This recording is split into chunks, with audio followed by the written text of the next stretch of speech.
Yo, what's up, folks? This Impact, and I want to take this time to welcome you all back to the Hurt Business 101. Let's get right into this video, man. Today's video, man, I want to discuss a topic that always gets everybody going, man. Some people believe one way or another, but it's all good boxing conversation, and that's money or legacy. Should a fighter prioritize one over the other, or is there a way that they can simultaneously get both? Let's get right into it, man. Before I jump into the content, man, if you like this video or any of the videos, I would ask you to please hit the thumbs up button.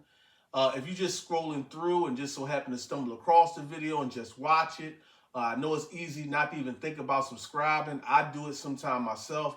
But please, man, if you like what I'm doing here, hit the subscribe button. It goes a long way. It also helps motivate me to want to do live streams and stuff like that. And also hit that bell icon so you get notified whenever I drop a new video. Let's go.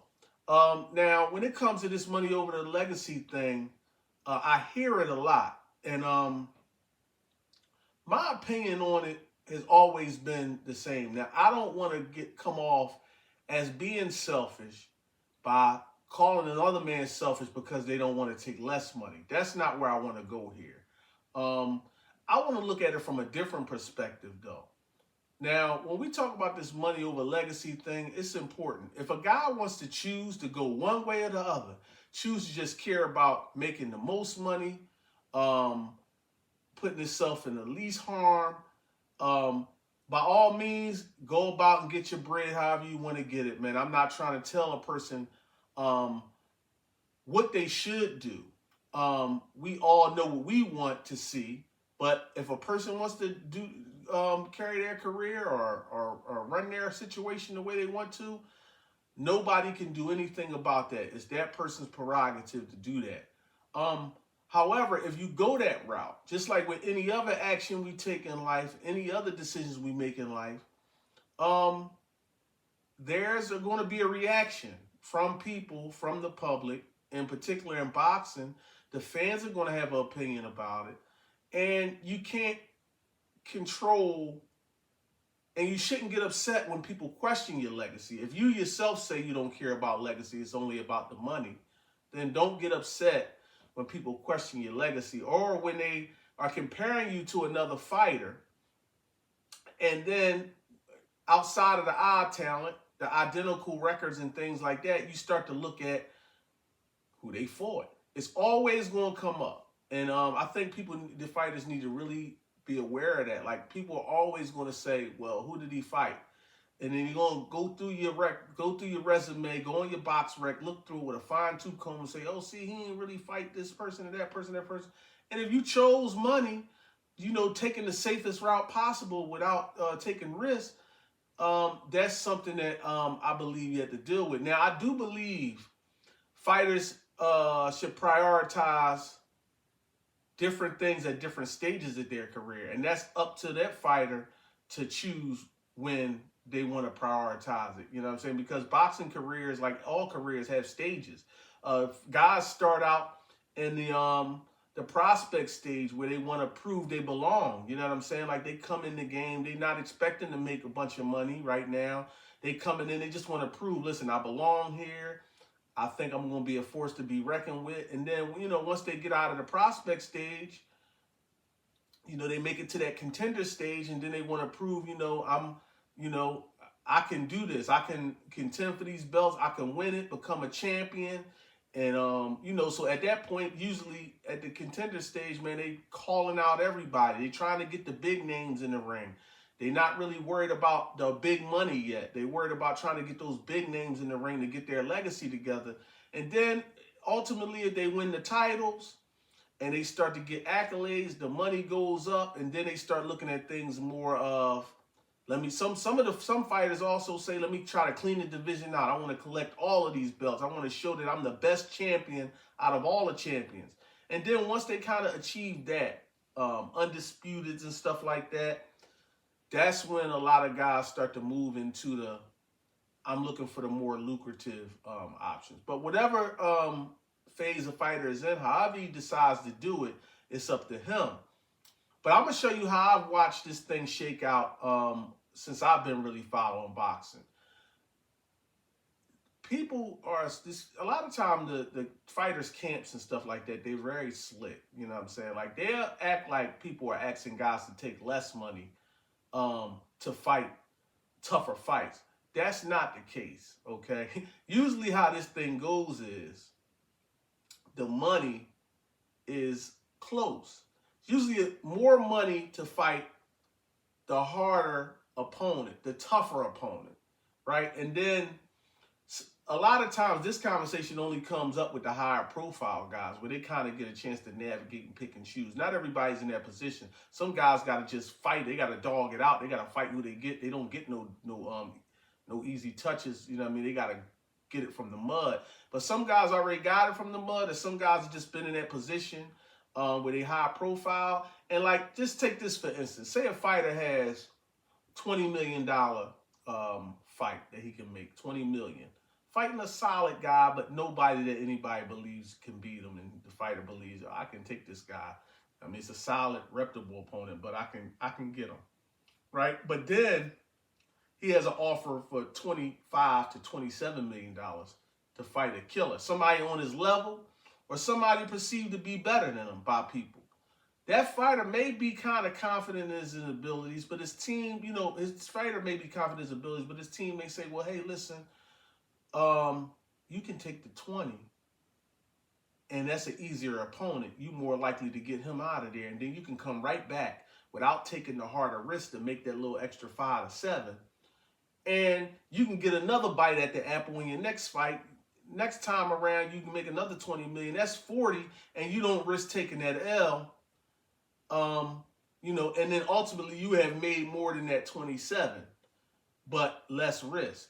See what I'm saying? Like, so it's kind of slick. You know what I'm saying? Like, they act like people asking them to take pay cuts. Sometimes when two guys are like at a high level, it's going to require guys to not make like all of the money. They're going to have to make a sacrifice here and there so that both of them can make a whole lot of money. But sometimes guys get it in a situation where egos get involved, and I'm earning this much more, and I'll sell out and I'll do this. And then now it's all about, we both gonna make a lot of money, but I want to make the lion's share of a lot of money while you take this a little bit.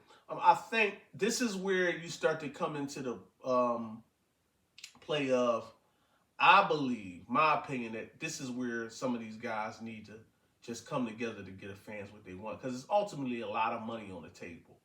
You know what I'm saying? Like, nobody's taking a pay cut here. It's a lot of money. Sometimes it's just egos get involved.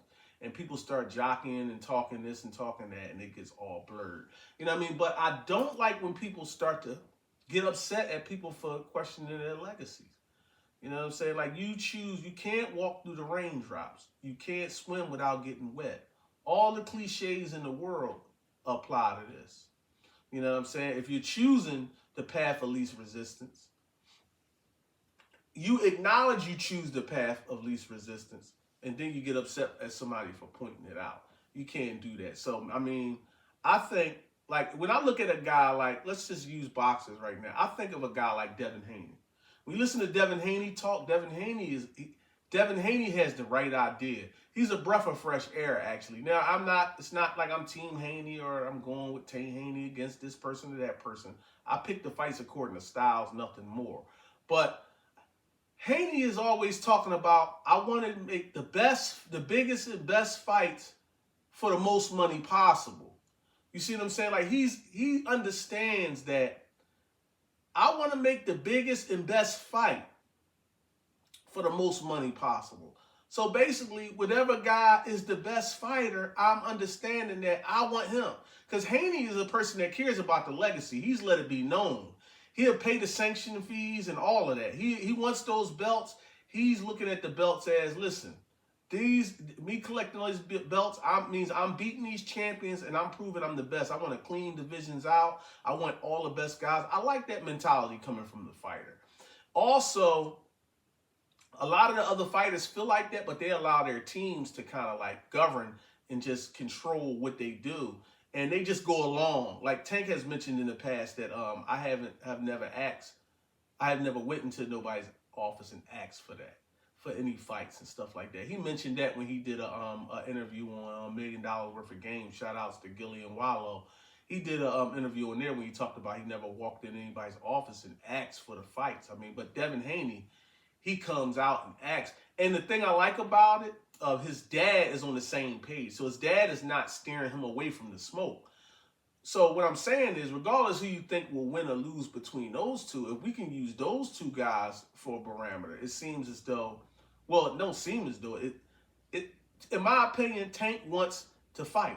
Tank wants to fight. And I don't think Tank, the way he fights and the way he conducts himself, Tank believe he's the baddest motherfucker on the land and he can beat everybody. I mean, but his team has another plan. That Leonard Ellerbe, Floyd Mayweather thing. See, but Floyd Mayweather, he got the legacy and he got the money.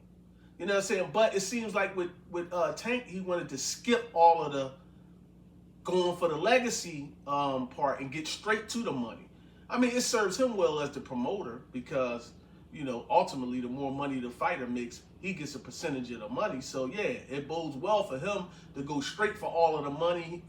Like I think he feels as though I went through all of that, and now I have the clout to be able to put my fighters in position where they don't have to go through all that. But at the same time, it affects Tank's legacy.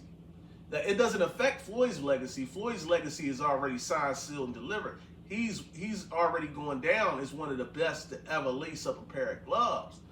But Tank, on the other hand, he's the one having to argue and deal with his legacy being questioned. It's no more than any other fighter that goes through that. I mean, you know, if you choose to not fight the best, if you choose to take the path of least resistance, whether it's you choosing it or your team choosing it, I believe you should just chalk it up. If you go for legacy and go for money, yeah, maybe you make less money if you take some losses here and there, and then you're not in high demand anymore. But, you know, most times, these guys that I'm speaking of have generally already made their money. You know what I mean? But they start making moves where it's just about money and they don't care about giving the fans what they want to see.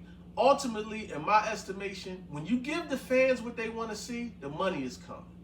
You know what I'm saying? You have to give the fans what they want to see in this climate, because in this climate, everyone is allowed to pay for what they want and not pay for what they don't want, because we're not in a situation where Showtime and HBO is gone. So you used to pay for one subscription and then they will put on a lot of great championship fights. Nowadays, those big fights, they making us pay for all of them.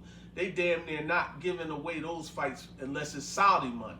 You know what I'm saying? And even then, they charge, a lot of these places is charging us pay-per-views and stuff like that. So it's like, if you ain't really giving the fans what they want to see nowadays, you kind of, unless you got like a cult following with the type of fans that don't care who you get in the ring with, they're just going to buy, it's going to be really hard, man. But, you know, that's my take on the money over legacy thing, man. I want to know what everybody thinks, man.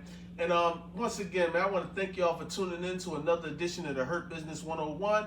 You know what they say, it's no business like show business, but I say it's no business like the hurt business. 1-0-1, done.